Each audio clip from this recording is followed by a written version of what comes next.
Start. A warm-hearted good afternoon to one and all present in this webinar. So, here's a warm welcome from the team. Learning is the process of gaining new skills, knowledge, inculcating values, and striving for better. Because, as Steve Jobs has written, and I quote, innovation distinguishes between a leader and a follower. And to innovate, we all need to be a lifelong learner and an improvement over yesterday. Today, continuous learning forms a necessary part in acquiring critical thinking skills and discovering new ways of the world. Through this program, we would be enriched, mentally stimulated, and would be adding values to our lives. Greetings for the day. My name is Sahil Dev. I am a VISHWA-NETRUTVAM student coordinator, and it's my privilege on behalf of the Department of Mechanical Engineering at Vishwakarma Institute of Technology to extend warm welcome to our Honorable Dr. Jalnikar sir, Head of Department Dr. Hulwan sir, Speaker of the Day Rishabh Lenka, and Faculty Coordinator Dr. Shinde sir and Professor Ms. Shirbavikar madam, the respected faculty of the Institute and my fellow mates, to this webinar on why global business leaders play golf. Let me introduce our institute and the Department of Mechanical Engineering.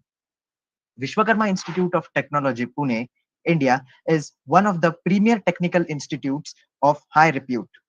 The institute was established in 1983, and over the journey of 37 years, it has grown from an undergraduate institute to research-centric institute, along with well-established postgraduate programs. Mechanical Engineering Department is one of the leading departments established in 1986 and runs BTech, MTech, and doctoral programs. We have experienced faculty with a strong background of academics, industry exposure, and research and consultancy activities. The department is in active collaboration with many industries like Forbes Marshall, Mahindra and Mahindra, and other foreign universities like Binghamton and Purdue University in US. So there are under the aegis of VISHWA-NETRUTVAM, a series of 10 webinars on quality control techniques was successfully conducted last year. Naming a few, there are quality function deployment, the 5S techniques, Toyota production system, the Six Sigma, the FMEA, which is effective tool for risk management. So here we begin. So as we all know, today the IPL is starting and there is a match between Chennai Super Kings and Kolkata Knight Riders. In the similar fashion, we are having our VISHWA-NETRUTVAM Premier League. So in this, I would like to welcome our mentor, our guide, Anuj Goyal, who is an BTech mechanical student and he is the CEO of our team. So he is currently pursuing a BTech mechanic. He's working at Sapphire Sales Corporation Private Limited, Pune as Director of Water Solution Division for water softener, purifiers, and pressure pumps. His prime achievements can be included as Forbes Marshall Outstanding Project Award for 2020 among the colleges in Pune. He has been in top 3 in India at Connect National Conference organized by Dassault System India. He has been a SolidWorks champion, a global championship program for SolidWorks user. We welcome you, Anuj.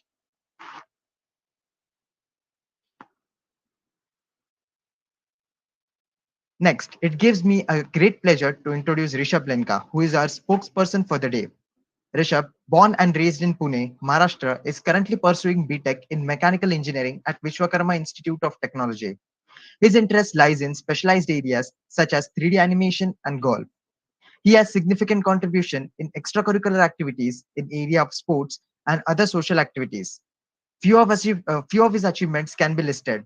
He was a runner-up in Mount Altera Golf Country Tournament. He was a winner and closest to the pin award in Hangout Weekend in Ambivali. Participated in social events such as blood donation as well as garbage removal and tree plantation in Undri. He is also active member at various collegiate clubs such as the TRF JEDIT. Rishabh, we kindly request you to say a few words and comments with the session. Thank you. Yes, thank you, Sahil, for that introduction. So, first of all, I would like to just thank you, Mr. Sunil Shinde, sir, for providing me with this opportunity. Along with that as well, I would also like to thank my fellow team members, Sahil Deo and Shivam Rathod, for essentially making sure that this presentation goes well. So, thank you, everybody, for this opportunity, and I will start my presentation. So, is my presentation visible? Yes. Okay, so yes, so let's start. So as far as the presentation goes, I would like to just start by asking a simple question of what do people do in free time, right? So when we talk about whether it be relaxing or when you have free time, what do you do? Many people have various different answers for this, right? Some people like to play games, some people like to go out, maybe explore a bit, some people like to watch movies, right? So there are various activities to keep us entertained in our pastime. So when it comes to business leaders, it is safe to assume that business leaders have a lot riding on their shoulders, right? When we talk about people such as Steve Jobs, Elon Musk, right? People who work about 80 to 100 hours in a week, right? Wake up at 7 o'clock, go to office at around 8, and then come back at 8. So it's a very hectic schedule for these people, right? And they are people who are not working a simple 9 to 5 job. These are people that have an entire company to run. So safe to say with people like these, there's a lot of stress involved, right? They have a lot of stress, whether it be in making sure that the company that they are a part of is doing good, whether it be balancing their business life with their family. It's quite stressful. So so the question is, what exactly do business leaders do to calm down, to, you can say, chill, to how to essentially have or be in a right headspace of mind all the time? What do they do? So some people might take some morning showers, some people might have a cup of coffee, but for a lot of business leaders, that solution to stress is golf, right? So this is where we come to our presentation of why global business leaders play golf. Why exactly is golf a game that so many people are interested in? Why is golf a game which probably is the least watched game in any sports channel in the world? Why is this a game that so many business executives are so interested in? So let's explore that in this presentation. So first, I would like to just start by giving an introduction or understanding what exactly golf is, right? So what is the game? How exactly do you play it? And what are the terms that you should be acquainted with when we're getting into this game?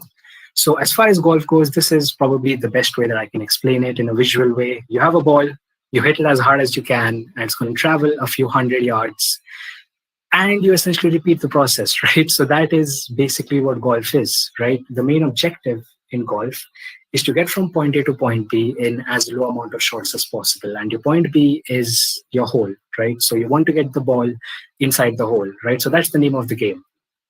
At least that's what, in simple terms we can explain. But similar to any other sports, right? Just hitting the ball isn't enough, right? There are some intricacies involved, and that is what let me just explore a bit in the next slide, which is how the game is actually played, right? Which is all the various factors that are involved while playing the game of golf. So first thing that we need to note is that a golf playing a game of golf isn't only playing one golf hole, right? So when you go for a game of golf, it's not like you play a golf hole for 5 minutes and then you're done. No, there are 18 different golf holes present in a golf course, right? And whenever you're going to be playing a game of golf, you will be playing 18 different holes. Now, when I mean different, I mean visually completely different, right? So what we're seeing over here is just an example. There are other holes will have a different layout. The distance to the hole is going to be a lot more or a lot less. So there's a lot of differences present, but every single hole is going to have being these general areas present in them. So these are the general areas that we will be discussing a bit, right? So general areas such as the teeing area, the bunkers, the penalty areas, and then finally the putting green. So let's explore the general areas which are present on a golf course. So the first general area is the teeing ground, right? And the teeing ground, simply said, is the area where play begins in a hole of golf. Simply said, this is the place where we start hitting the ball, right? And the reason why it's called a teeing ground is, no, not because you can drink tea over here. That's not the point. The reason why it's called a teeing ground is because we use a very special piece of equipment here known as a golf tee, right? And what we basically do with the golf tee, as you can see on the image on the right, is that we hoist the ball up on it and then we essentially hit it, right? So what this does is that it basically goes more distance and more farther when we hoist the ball up, right? So to get a strong head start, we use a tee, right? So this is what a teeing ground is for, where it's the area where the play for the hole begins. Now, as far as teeing grounds go, there are many different teeing grounds present in a golf hole itself, right? So for this, for example, right, let's just say we have a man and a woman that are playing a game of golf. Now, naturally, women hit it less farther than men, right? So that's just basic genetics. So if we talk about, if the man and the woman are hitting from, you can say that they have the same distance to the hole, then safe to say, but it's going to be a bit unfair, right? Because women hit it less farther than men. So men in less amount of shots will get it in the hole. So to counteract that, we essentially have a system in place where, based on what kind of player you are, whether you're a child, you're a female, whether you're a male, you have different distances to the hole, right? To basically even the playing field out. So if you look into the image on the right, you can see that there are certain numbers that are color coded, right? You can see 374 in blue, 352 in white, and 293 in red, right? So again, these colors are basically there to tell you which tee is how far away from the hole. So 374 yards is the blue tee, 352 yards away from the hole is the red tee, and similarly 293 is for the red tee. So basically, the rule of thumb with these tees is that if you're a woman, you will be playing from the red tee, and if you're a man, you will be playing from the white tee. The blue tee is usually used for professionals, so avoid them if you're a casual player. So other than teeing grounds, another thing that we see in golf holes is a bunker. So a bunker, simply said, is a sand trap. So as far as playing the game of golf goes, about 90% of the game you're going to be playing from the grass itself. But sometimes if you miss it or if your shot goes awry, you will essentially end up in one of these bunkers. And bunkers, again, consist of sand. So it is infinitely difficult to hit a ball from a sand than it is in the grass. So basically consider this as challenging areas that are placed in a golf hole to challenge you or even annoy you to some extent. So other than bunker areas, at least we can at least hit the ball, right? You can connect with the ball and you can try and make something out of nothing in a bunker. But what if your ball goes into the water, right? What if it's 6 feet under water? Then it's pretty much impossible for you to play that ball, right? So whenever a ball is lost or is unable to be played, those areas are known as penalty areas, right? So penalty areas are places where if you end up landing in these penalty areas, you are punished for it, right? So the punishment is essentially a penalty stroke. A penalty stroke basically means that you get one extra shot added to your total number of shots. So if I was to explain this using an image, we can do it such as this. So for example, let's just assume that your first shot goes into the penalty area, right? The penalty area in this case is basically the foliage, right? So when your first shot goes into the foliage, what you do after that is that you essentially take what is considered a drop. A drop basically meaning that you're going to take a ball and you're going to put it in the nearest playable area to the penalty area. So for example, over here, right? And after you put your ball over here, you will essentially shoot your third shot, right? Now, it's called the third shot because we have already been assigned a penalty, right? You went into the penalty area, so you have been given one additional shot. So what you hit from here is your third shot instead of your second. And all in all, the main thing to understand is that you should avoid penalty areas and bunkers as much as possible, right?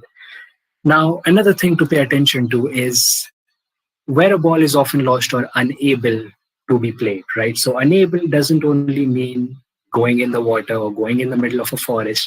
It also means situations like these, right? Where the ball, let's just say, is not in the best of positions to be hit. So whenever you get into positions like these as well, a quick tip is to, not mistake bravery for stupidity and just take a drop, right? So Now that we saw the penalty areas, let's look into the final area, which is the putting greens. So the putting greens, simply said, are a smooth area of short grass which are surrounding a hole, right? So the hole, your final destination, is going to be present in the putting greens. And usually whenever you reach the putting green, you don't really have to smack your ball that hard, right? It's very close to the hole anyway. So what we usually use in these situations is a putter, and we just roll the ball into the hole, right? So this is what the putting green is, and this is where you reach your hole. So along with this, another important part to note is putts. So basically, as I said, we're going to be playing from grass, but in a golf course, there are different cuts of grass that are introduced, right? You have 3 different cuts mainly. You have fairway, you have the first cut, and then you have the rough. So the main idea, right, as I said earlier, you want to get the ball in the hole. If you want to actually play the game, the main rule is to keep the ball in the fairway, right? Because if your ball ever goes in the first cut or the rough, you basically end up with a situation, as you can see on the right, where the ball is literally just dug into the grass, and it is very, very difficult to play. So penalty and the bunkers are not the only problems that you will be tackling in a golf hole, right? You also have grass to deal with. So these were the general areas on a golf course. So now let's look into the scoring, which is how our players scored during a round of golf. So for this, we need to understand a very important term, which is known as par, right? So what exactly is a par? Well, simply said, par is the amount of shots that is assigned to you to complete the hole, right? So for example, if I say, okay, this thing is a par 4, what that means is that I have 4 shots to complete the hole, right? So if I complete the hole and somebody comes and asks me, okay, then what is what did you score, right? What is your score? You're not going to say 4. You will be saying, I got a par, right? It's a par 4, you got a par, so 4 shots. So that is how par is done. Now, based on the par, you have scorings done, right? So based on your par, if you're 1 over, you will get your own respective score. And if you're 1 below, you get your own respective score. And the terms used for these are as follows. So if you're 1 over par, you get a bogey. Similarly, you get a double bogey or a triple bogey. There is not a quad bogey because quad bogey doesn't exist. After you reach triple bogey, it's done. You cannot go anymore. You can't score more than triple bogey, right? Your score locks in at that point.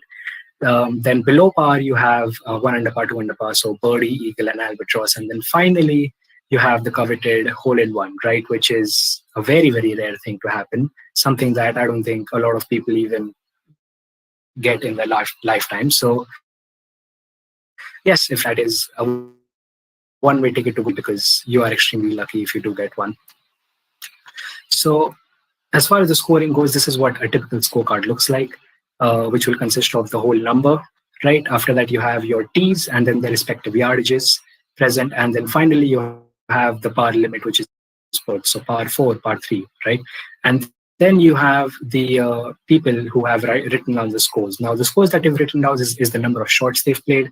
So for example, the lady, Nora, has played 6 shots. Right, you can either write this as 6 or you can either just write it as +2, right? +2 as in +2 over par. So these are the ways that the scoring is done. Now, a term that you might have seen when I showed the slide earlier, below par, is a term known as handicap. So, people might be wondering what exactly handicap is. So for this, I would like to take an example, right? Let's just assume that you've been playing football for a while, right? You've been practicing for a few months, you're getting good at the game, and suddenly, out of nowhere, Ronaldo shows up, right? Ronaldo shows up and he says, hey, let's have a 1 versus 1. Now, realistically speaking, nobody has to be a genius to know how exactly this game is going to turn out, right? It's going to be a stomping, right? You will get absolutely dominated since you're playing against a person who has pretty much committed his entire life to the sports, right? So there is no contention that he's going to win. The same we can say with any other sports, right? For example, playing tennis against Djokovic, right? For a person, you would pretty much be happy the entire month if you ever end up scoring a point against Djokovic, right? One of the greatest tennis players of all time. The point is that you cannot compete against somebody who's more skilled than you in other sports, right? That's just out of the question. But in golf, there is a system that actually allows you to do this. And that system is known as the handicap system, right? Where even though you're a novice, even though you might not be as experienced as the other player, you can still give them a run for their money, right? So how exactly does the handicap system work? So handicap system basically gives you additional shots, right? So for example, if we look at a novice golfer, let's just say the novice golfer has a handicap of 18. A handicap of 18 means that instead of 72 shots, which is usually the amount of shots that you need to complete the entire course, so instead of 72 shots, the person will get 90 shots to play or complete the course. And the professional golfer who has a handicap of -2 will in total get 70 shots to complete the entire course. So even if the novice golfer, so if the novice golfer gets 90 shots and professional golfer completes the course in 70 shots, both of them will tie, right? Even though the professional golfer has way less shots compared to the novice golfer, both of them will tie because of the handicap system. Similarly, if the novice golfer gets 89 shots and the professional golfer gets 70 shots, the novice golfer will win, right? Because he is one under par, whereas the professional golfer is even par, right? So this is a very unique system that is put in golf, which allows people to compete with each other without really being too self-conscious about their skill, right? And this is also one of the main reasons why so many older gentlemen or just business executives in general get into the game, because you don't necessarily have to be that good in the game to be happy. You don't have to be that good in the game to beat the other individual, right? All you have to be is the best version of yourself, right? If you're the best version of yourself and the other person isn't, you will beat them, right? So this is one of the main reasons why a lot of business leaders play this game, because for a lot of them, they don't really have that much time to spare, right? They don't really have that much time and effort to put into a sports. So golf is a perfect way, and with the help of handicap system, they can still compete with others, right? So this was a very unique system that I wanted to talk about. So now that we know about the scoring and the handicap, right, let's look into the equipment which is present in golf. Now, contrary to many other sports, golfers carry up to 14 clubs in their bag, right? And the funny thing is that you have more clubs than this actually, right? So 14 is the limit. You can actually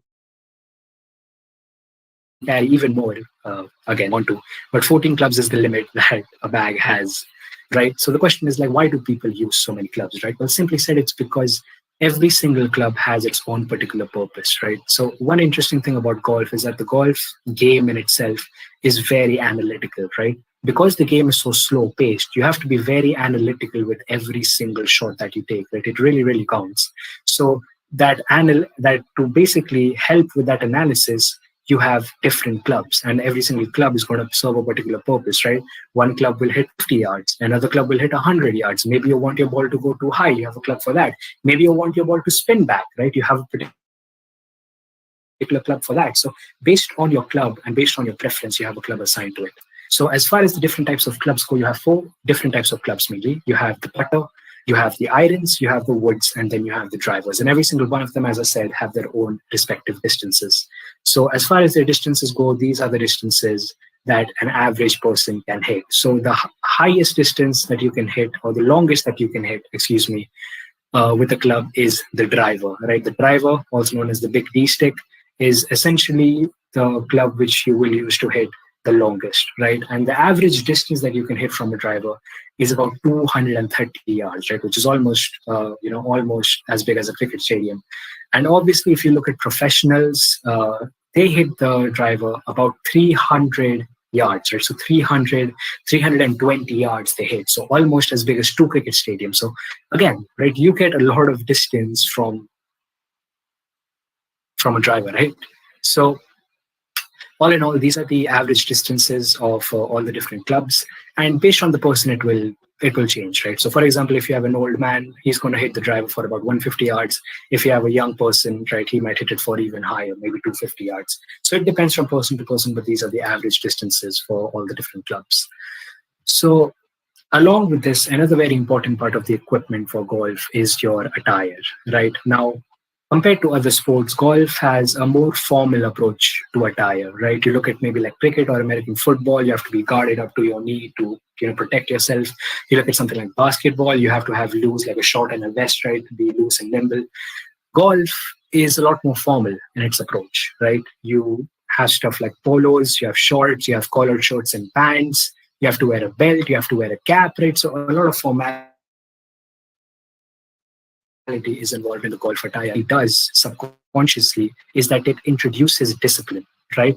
And when I say golf attire, the golf attire is a very, very important part, because if you don't wear these things, you are not allowed in a golf course, right? If you come to a golf course in a pair of shorts and a vest, they're just going to throw you out. They will say you are not allowed in the, in the course. You're not here to play golf. So golf attire is extremely important and something that everybody should follow, especially when you're playing the game of golf, right? So that was as far as the equipment is concerned. Now, coming to the million-dollar question of, why exactly the business leaders play golf. Before we get into that, I should just, I want to talk about a few prominent figures who have played or still play the game of golf. So first we have John F. Kennedy, who is the 35th president of United States, who was the 35th president of United States. He was known as a very avid golfer and also one of the people who had introduced the American population to the game of golf. Then you have Barack Obama, who was the 44th president of United States. He as well had two popular sports that he was in. He was a fan of basketball as well as golf. And he's also publicly known to support a lot of the golfing tournaments that happen internationally. Then we have Dr. Condoleezza Rice, who was the 66th United States Secretary of State, and she is currently the director of the Hoover Institution at Stanford University. She's also known as an avid golfer. And then we also have Warren Buffett, right, who is a business magnate and investor who is also, played golf for quite a while. He's actually one of the few, you can say, business leaders who started the game when they were quite young. So ever since the high school days, Warren Buffett had picked up golf, right? So along with these people, we also have many other global leaders, right? People like Jeff Bezos, you have Bill Gates, Steve Jobs, etc. Many people play this game, right? Casually. So along with these prominent figures, we also have two people that I just wanted to shed a few light on, since they are prominent figures in the game of golf itself. So we have number one, which is Tiger Woods, which is probably, you can say, the most famous and well-known golf professional player ever known, right? Even non-golfers know who Tiger Woods is, right? So Tiger Woods is a professional golfer. He had turned pro in around 1996. He actually started playing the game of golf when he was only 6 years old, right? So very young. And all in all, he's one of the major reasons why young people such as myself play the game of golf now, right? Like, he was the main reason why so many young people got into the game of golf, right? And other than Tiger Woods, we also have another lady known as Aditi Ashok, who's recent. She is an Indian professional golfer from Bangalore, and she had qualified for the 2020 Summer Olympics in Tokyo, and she represented India and finished fourth, right? So recently, if we talk about golf news in India, Aditi Ashok as well was the talk of the town, right? Since she was probably the only reason in a lot of Indian households that people, watched golf. So that was it for the professional golfers. So now coming to the million-dollar question, which is, why do people play the game of golf, and what exactly makes golf unique, right? So to essentially, you can say, understand this, I would like to just start off by talking about a quote from Bill Gates, which says, "I find golf very relaxing. It's a way to get away from work and get outside. It's a lot of fun, and once you get going,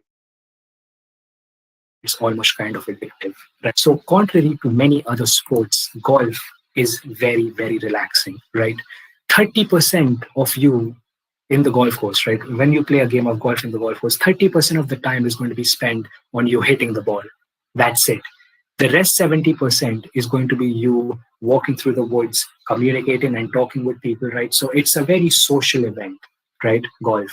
And along with that as well, in terms of you, when you're playing a hole, there isn't a race, right? Nobody gets a prize when you complete the hole earlier than the other person in terms of time, right? So people always, when they hit a shot, we're going to casually walk up to the shot that we hit. We're going to hit the ball again. And that is how basically time gets on rolling, right? So the main idea is that golf is very, very relaxing, right? Something that a lot of, you can say, business magnates and people who are under a lot of stress, it's very good for them, right? They don't have to think too much about it. They don't have to, you can say, put too much physical effort into the game. The game, to some extent, plays itself, right?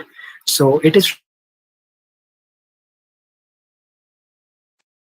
relaxing, but along with it is different. In a golf course, you will have 18 difference, right? And every single golf course is going to be different from the other golf course as well. So if you're playing a golf course in Mumbai, it is going to turn into a golf course in Pune, right? So every single golf course is different. Now, if we compare it this, if we something like a tennis court, right? A tennis court in Bombay, a tennis court in Pune. But when we look at a golf course in two different areas, they are very different to each other. And what this essentially does is that it makes people more adaptive, right? So whenever you're playing a game of golf, you can't just say, okay, I'm going to do and do what I do best. No, you have to be, you can say you have to be analytical, right? You have to think about what's happening in your surroundings, where you're playing, and what is the, you can say, weather going on, right? So every whole again makes you more analytical, but also works for ambience, right? Which comes to my next point, which is the ambience of golf course. The ambience that the golf course provides is unmatched, right? In terms of the amount of peace and serenity you get in a golf course, no other sport will be able to give you that, right? A golf course is literally in the middle of Mother Nature, right? Most of the golf courses that you will always see are in the middle of Mother Nature, where you don't have any noise pollution, you are not present in the concrete jungles. Pretty much all of the sounds that you will be hearing in a golf course are rustling and the birds chirping, right? And this ambience that the golf course provides is one of the major reasons why a lot of business magnets and a lot of people get into this game, right? Because it's peaceful, it's serene, and also a lot of business leaders might not even play the game of golf, but they will still have membership to golf courses, right? Because for them, the golf course in itself is peaceful. The golf course in itself, right? Not the game of golf, but the golf course in itself is, is what gives them peace of mind. So ambience is something that is a very, very big part and a big allure of golf courses, and definitely something that makes it very, very unique. So other than ambiences, obviously, these were like, in terms of the main reasons when I talked about business leaders, yes, they want to rewind, they want to let the hair loose, right? But there are also other advantages of playing golf course other than, having peace of mind. So we're going to be looking into those advantages, and that is, what do business leaders gain from playing golf, right? So for this, I would like to just start off with a saying, which is, success in golf depends less on strength of body than upon strength of mind and character. This was quoted by Arnold Palmer, who is a very well-known figure in the golfing community. So basically, golf is a mind game, right? You have to be strong mentally to play the game, right? And along with that, it is also a gentleman's sport. So what exactly does a gentleman's sport mean? Well, the main idea that people need to understand is that golfers don't play defense and don't fight with the opposition on the field of play. So when you're playing a game of golf, you're not playing against the other player. You're playing against the hole, right? The hole is the one that you have to beat, right? You don't have to beat the other player. You look at other sports, tennis, football, and all these other various sports. You are directly, your idea is to beat the other person. But in golf, your idea is to be the best version of yourself, outdo yourself. These are the reasons why you have the handicap system, right? You're not truly concentrating on beating the other person as much as you're concentrating on doing well yourself, right? And that is a very, very good, you can say, feature of golf, right? Because not only does it, you can say, allow you to be the best version of yourself, but it also allows for a lot of team building exercises, right? So when we talk about casual players, when you're going to be talking, or you can say playing with other players involved in the golf game, you will be communicating with them on how to defeat the hole, right? So when you're going to be playing, you will be communicating with them and asking, okay, what should I do here? How should we approach this? So all in all, playing the game of golf is a joint effort, right? We are communicating with others. It's a kind of a team building exercise, and you're essentially playing against the hole, right? So along with this as well, another important thing is that in the game of golf, there is only one rule. Only one rule is present, right? And this is something that's present in professional events as well. So professional events as well only have one rule. And that one rule is not to police or call rule infractions, but to be available to assist a player should a question arise. The players themselves are responsible for how the game is played, right? So other games, you might have a referee, who might tell you this is wrong, this is right. In the game of golf, the players themselves, it is their responsibility to make sure that the game is being played like the way it should, right?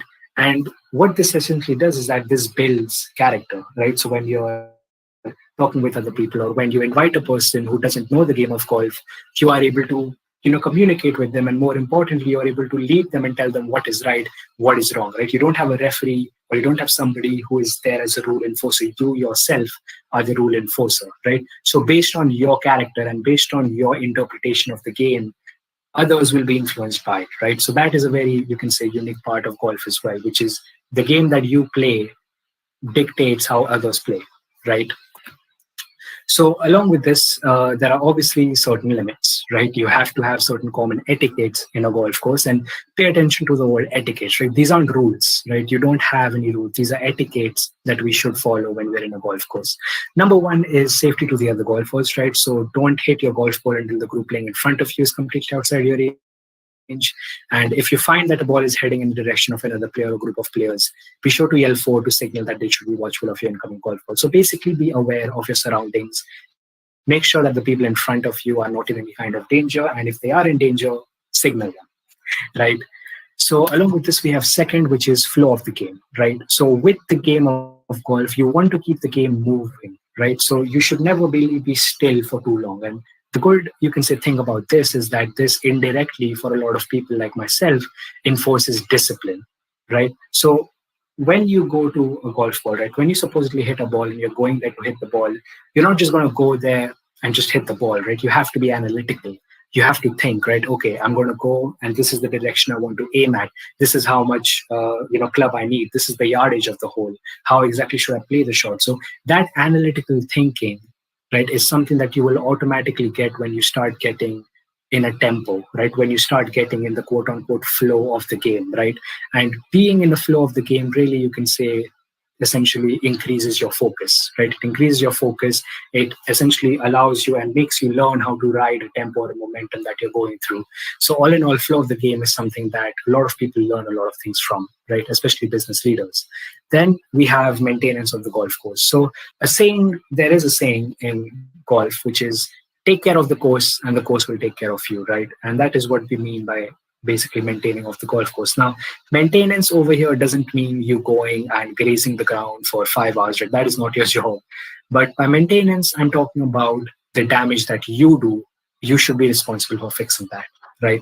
So in golf, right, we hit from the grass. So whenever we hit from a grass, we have patches of grass that are damaged, right? As you can see on the figure on the right. So those damaged patches is your responsibility as a golfer to fix those, right? So you can add sand, you can essentially put the patch back. So it is your responsibility to make sure that these patches are fixed, right?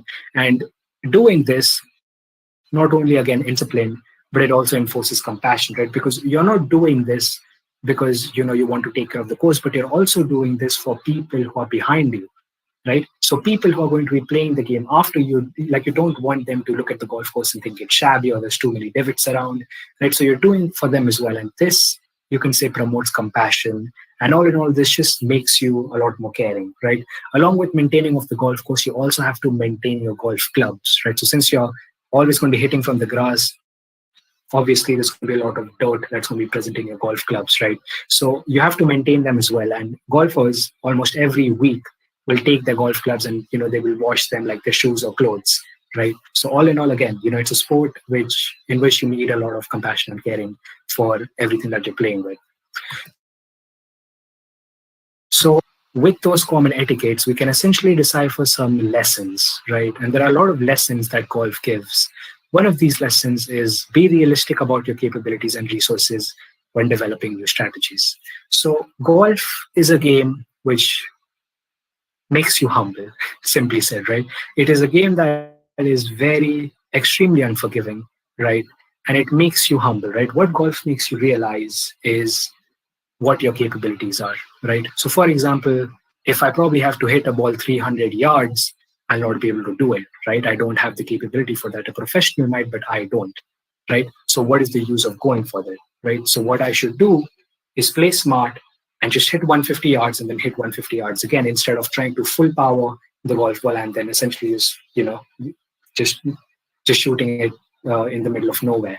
So golf essentially allows you to assess your capabilities, right? And this is a very good business lesson that we can learn from the game of golf in itself. So, for example, right, there's a certain company which had recently filed for bankruptcy, which is known as Blockbuster, right? So, for people who do not know about Blockbuster, Blockbuster was essentially a company that was giving Netflix a run for its money at a certain age, right? Back in the day, Blockbuster and Netflix were the two competitors in video streaming services. But what ended up happening is that Netflix thrived, whereas Blockbuster failed. Now, both of them were giving the same service, but why did Blockbuster fail? Because of a bad business decision, right? They made a bad business decision. So what they did was that they essentially committed too much resources into shops. Instead of thinking of online and instead of thinking of streaming services, they committed too many resources in shops. And what that ended up doing was incurring massive debts, right? The shops didn't pay for themselves and they ended up having almost $1 billion in debt, right? So what did this do? They were not realistic about the capabilities, and more importantly, they bit off more than they could chew, right? Another, you can say, good decision which shows this lesson is a very famous, you can say, comeback story that we know of Apple, right? So Apple, one of the biggest companies in the world right now. And back in the day, what had actually happened was that Apple was a failing business, right? So back in the day, Apple was incurring almost $1 billion in losses every single year, right? So what Steve Jobs did back at time when things were rough is that he did a move that everybody questioned him on, right? He did something which was unthinkable. What he did was he partnered up with Microsoft, right? Now, partnering up with Microsoft was the equivalent of Marvel partnering up with DC, right? You have two competitors, and for some reason they partnered up. It just didn't make sense. So a lot of people asked him, like, why are you partnering up with Microsoft? Why are you doing it, right? You are competitors. So Steve Jobs honestly said, partnering up with Microsoft is the only way we will be able to survive, right? We need the resources and we need all the help we can get. So we are partnering up with our competitor. So what is this? This is being realistic about your capabilities, right? Steve Jobs was humble. He knew what position he was in. He assessed it, and accordingly, he made a strategy, right? And based on that, look where Apple is now, right? It has almost crossed $3 trillion in evaluation. It is a massive company, right? So this is a golf lesson that, we can learn as well. Another golf lesson is what is called as the Pareto's principle, which is the 80-20 rule. So what exactly the 80-20 rule means is that 80% of the results that you get is from 20% effort, right? So this is a very interesting thing in golf because, as I said earlier, we have 14 clubs in a golf bag, right? But realistically speaking, there is only one club which is of the most importance, and that is the putter, right? That is the club which you will use to roll the ball into the hole, because that is the name of the game, right? The game isn't over until you roll the ball into the hole. You might reach the green in one shot or two shots, but what's the use if you don't even, are not able to even put the ball inside the hole? So this is a principle that essentially allows, or you can say the game of golf generally allows us to assess which clubs are important and which clubs are not, for which situation and what. So that critical thinking is something that golf gives, right? It allows us to focus on key areas to improve / work upon, right? So I can give a very good example of this in business, talking on Motorola, right? So Motorola is a phone company, as we all know. And back in the 2010s, Motorola was a massive company, right? Bigger than your Apple or even Samsung, right? It was a massive phone company. And they were you can say, leading phone manufacturers as far as flip phones was concerned. Now, what exactly happened is that when the talks of smartphone came to existence, when people started talking about the technology of smartphone and everything that it will have, Motorola failed to focus on this. Instead, what they were focused on was aesthetic, right? So instead of developing technologies for the smartphone, they were thinking of ways to make their phone pretty, right? So they were thinking, okay, so let's just work on the design of our flip phones. And what ended up happening? Well, Apple came up with the iPhone, Samsung as well came up with its own respective versions of the smartphone, and Motorola was essentially left in the dust, right? So now very few people know of the existence of Motorola. Mostly it's iPhone and Samsung. That is all the buzz nowadays, right? So what exactly happened over here was they failed to focus on the key areas to improve / work upon, right? So this is another great golf lesson that we can get, right? And the game of golf naturally essentially shows us this, right? The more you play, the more you will understand on what exactly you want to work upon. And with any other sports as well, the thing with many sports is that slowly but surely you will start to apply what you're doing in a sport or what you're playing into your own life, right? And that is the main idea with these lessons, is that the more you play this game, the more they will naturally start getting applied in your own life, right? And then finally, we have another lesson, which is adapting according to the circumstances. So adaptation is extremely important for any business, right? We all know this. One of the biggest, you can say, fail in terms of adaptation was of a company known as Toys R Us, right? So Toys R Us was a massive toy retailer in USA, right?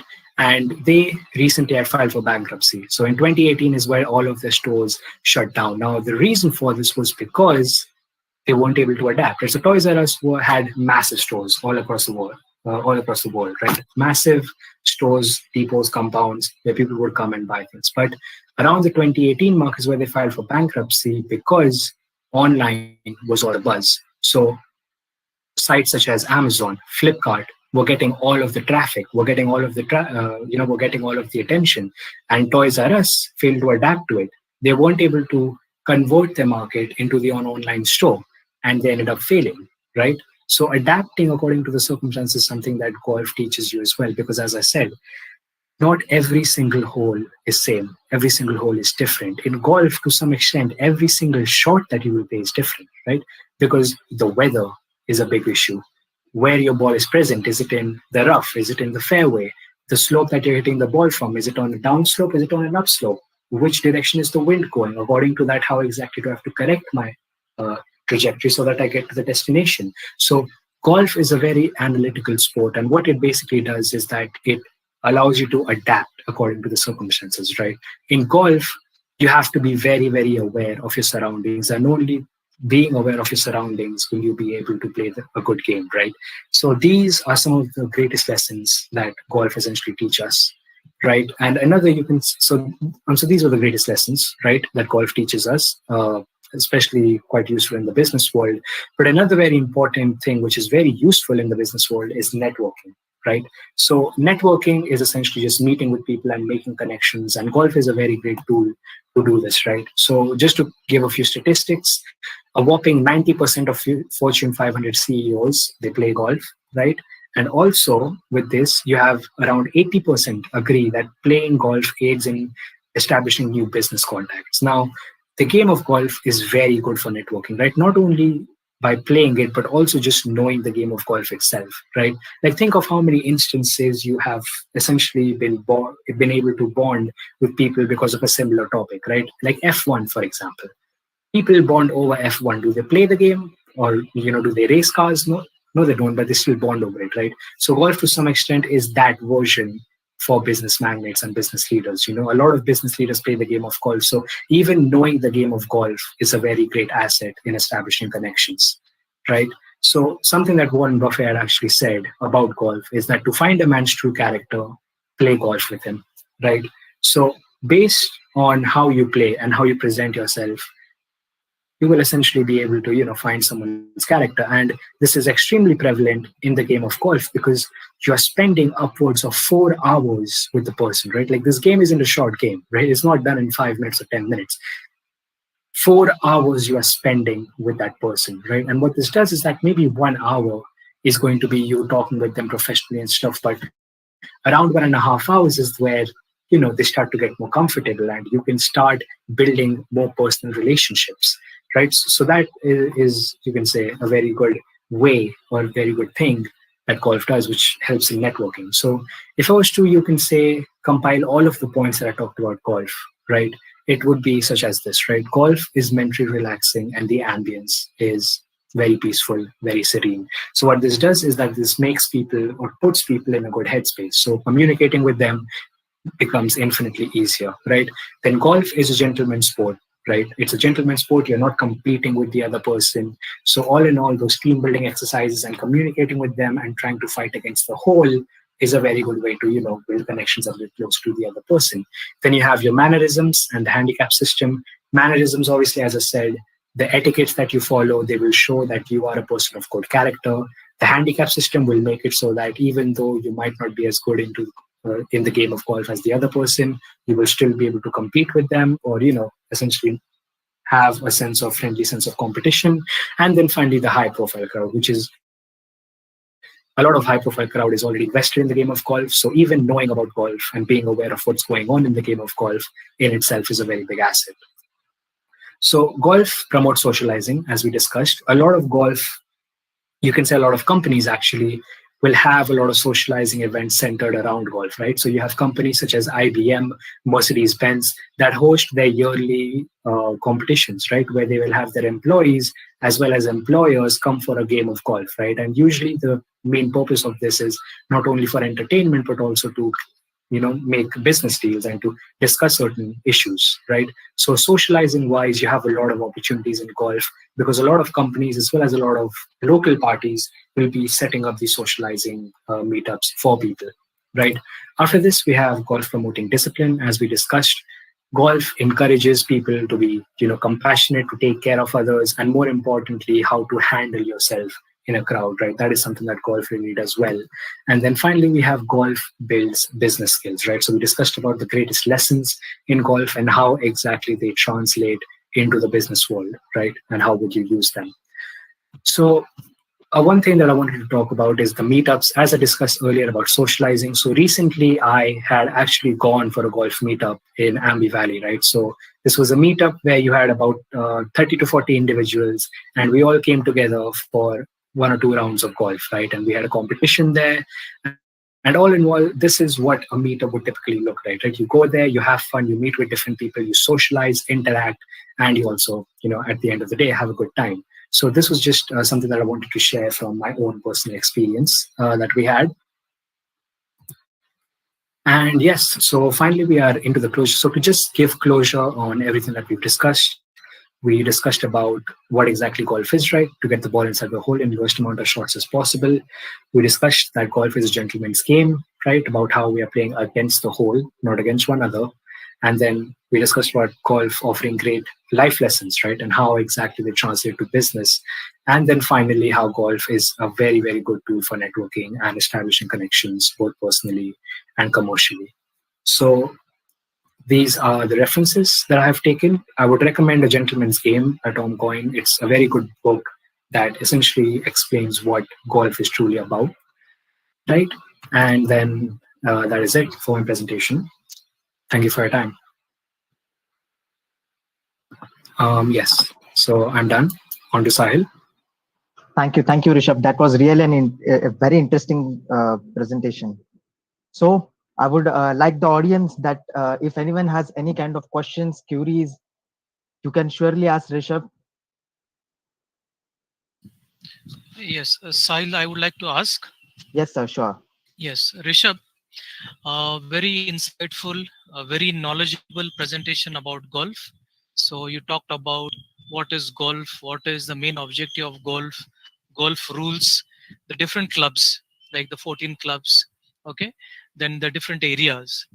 So also you talked about the different global players, different leaders playing the different MNCs promoting golf, and then what are the advantages of golf. So this presentation was very, very insightful, and also looking at the lush green and the massive, what you can say, golf courses. It has a pleasing effect on your mind, okay, and then it makes you, what you can say, very quiet and very peaceful from your inner core. Now my question, I have got several Yes, sir. questions. So my first question is like, at what age, what is the right age to start playing golf? Right age. So the beauty of golf is that you can start playing at any age. It is usually so for a lot of people, especially people who have been working for a while, they usually start during their retirement. But people can play it at a young age. Like you can start or pick up the game of golf anytime, right? The advantage of this obviously is the handicap system. So because of the handicap system, regardless of from where you're playing or like what age you're playing, you will still be able to have fun and compete with others. Okay. Now, basically, if a middle class person what is there in the perception, like what a common man's feels is that the golf is a very expensive game. Okay, so in this regards, can you throw some light how a middle class student or a person can can pursue the game of golf? How? So the main idea is that yes, as far as if you compare it to other sports, golf is definitely a bit more expensive. But the main idea is that when middle class people, they can pursue the game of golf by essentially just knowing about it in general at first. So as I said, just knowing about the game of golf in itself is a big asset. But on top of that as well, if they want to pursue the game, there are many courses out there that have very cheap memberships, right? So you have very cheap memberships, and along with that as well, if you want to play a game of golf, the rates vary from about 700 to 800 a day. So if you want to play a game of golf, you will have to pay 700 for that day, and you can play for the entire day if you wish, right? And the thing with golf is it is an excursion, right? It is not something that you play every single day. So weekly, you will be playing the game of golf at least once. So even I think in terms of budget wise, it is quite affordable for a middle class man. Okay. Now I can propose one strategy. So let you can just tell me whether it is the right strategy. If basically if a middle class person, if he is not able to play, okay, is not able to afford the game, so will it be possible that we play it with the technique of visualization? So that is, we visualize that we are on the golf course and then we are playing, we are hitting. So is this like, will this technique work? Okay, so till you can afford, you can play with the strategy of visualization. Will this strategy work? What do you feel, Rishabh?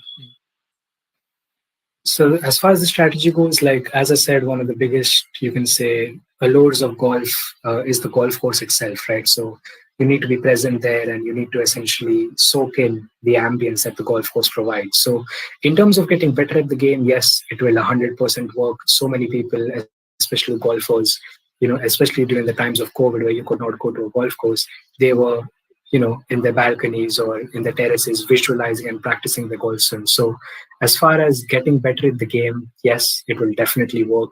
But if you want to experience the game yourself, you have to go to the course. Okay.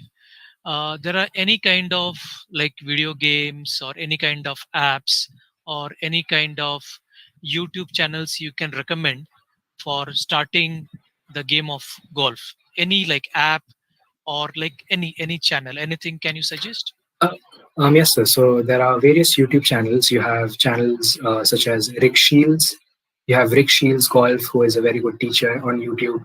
He plays the game of golf. He also teaches about golf. You also have other YouTube channels such as Peter Finch, at Peter Finch Golf. So what they will do is that they will show you how to play the game of golf, and they will also take you through the entire course, right? So they will show you every single shot that you're playing and what exactly you're doing, etc. And as far as golf games go, yes, you have a lot of games, whether it be mobile games or even computer or video games, about golf, right? Where you play the game of golf in a more arcadey style. Now my last question is, okay, so how much like a professional golfer can earn from this game, and how much time it will take to earn a big handsome money from this game? So as far as professional golfers go, you have, if you look at the bigger tournaments, you have about the first place person, right, gets about 5 million to 6 million in prize pools. And according to that, you have your second place, third place, which you'll also get in millions. So realistically speaking, if we talk about a professional who is at the top of their game, they will be getting a lot. But on an average, you can say that they make up to 100,000 to 120,000 if you get into big tournaments. Okay, one more I would like to ask. So what advice or what words of wisdom would you give to the novice golfers? I guess the biggest advice that I can tell about the novice golfers is step by step, right? The game, you should not rush it. This is something that I personally have noticed as well, is that especially compared to other sports that I used to play, like tennis or squash, it took me maybe a month to get used to it, right? But with golf, I've been playing this sport for almost a year now, and I still have not gotten used to it. So the best advice that can I give to novice golfers is that be patient. It takes time, right? And slowly but surely, just concentrate on yourself, and you will get better in the game. It takes time. Is what I would use.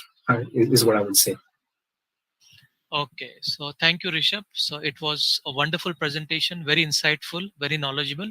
Over to you, Sahil. Over to you. Thank you, Rishabh, and thank you, sir. Rishabh, I would like to ask you a very short question. Just think that Yes. do we have any professional tournaments that are held that can lead anyone to the level of Olympics? Do we have a channel of golf through which we can lead to the Olympics? So usually, what happens if you want to go for professional play is that there is a certain, you can say, school that is present in Chandigarh, which is known as Q School. So what you do is that you go to this Q school and you essentially give a test, right? So the test is playing a round of golf. You play a round of golf, and based on your score, you will essentially, if you're in the top 50, if you're in the top 100 of the players that have played there, you will be eligible to compete for professional tournaments, right? So you basically get a pass to compete in the tournaments for the entire year, and this thing resets every single year. So every single year, people who want to play the game professionally, they have to apply for Q school, and they have to be selected in the top 50 or top 100 to be eligible to play. Okay, thanks, Rishabh. Yeah, So, thank to you. summarize this session, I would like with the most inquisitive question, that is, why global business leaders play golf? I think we all should brainstorm this and get to a conclusion and think it on a very different perspective. We will get our answers. And yes, golf is a professional sports and need to be endured by everyone. So, golf is basically getting from point A to point B. And moving on from technical slides, we have seen the scoring that happens in golf, that is the par, the scorecard. Then we have seen the special events such as the bogey, eagle, the albatross, which is named after the name of the birds. So it is something which is interesting. And we can see a golf bag can carry up to a 14 clubs. So wow, that is something which was really interesting. And why do we play golf? The first basic reason that I can conclude was to relax. And in social events, we can catch up many of the great personalities on a golf court and spend ambiguous amount of time with them on the card. So if you want to meet a great person and have spend a huge time with him, I would suggest go to a golf course. So golf has a great ambience. It has been present in our mother nature, so everyone can. Gives a soothing experience. So hence golf is very prominent. So what do you gain in golf? So first thing we gain is that it's a gentleman's sport. We score, we analyze, and then we think. So I think it is a very prominent thing that we learn from golf. Next, the most important thing is safety, and the safety is our priority. So quoting it, be realistic about your capabilities and resources when developing new strategies. That was something which was a very inquisitive quote. So the prominent thing that we can think that why global business leaders play golf is the networking and the connections. So I would suggest that if you want to have a great network and great connections with great global leaders, golf is the solution. So let's go golfing as soon as possible. So moving on, I would like to propose the vote of thanks to all the dignitaries today present, and starting off with our director, Dr. Jalnikar sir from Vishwakarma Institute of Technology, followed by our head of the department, Dr. Hulwan sir, and our faculty coordinator, Dr. Shinde sir. Then moving on from the faculty coordinator, Professor Ms. Ketki Shirbavikar ma'am, and last but not the least, our team, Mechanical Vishwa Warriors, in which I would like to give a special thanks to Shivam Rathod, Rishabh, who was our key speaker, myself, Sahil, and also our CEO of the team, Anuj. So, and last but not the least, we cannot forget a wonderful audience. Thank you for being there. You are our strength, and that made this webinar a great success. Thank you. So thank you all of you. So with this, we conclude this webinar. Thanks for joining, and we look forward to more of this collaboration and support from you. Thank you, all of you. Thank you. Thank you, and take care.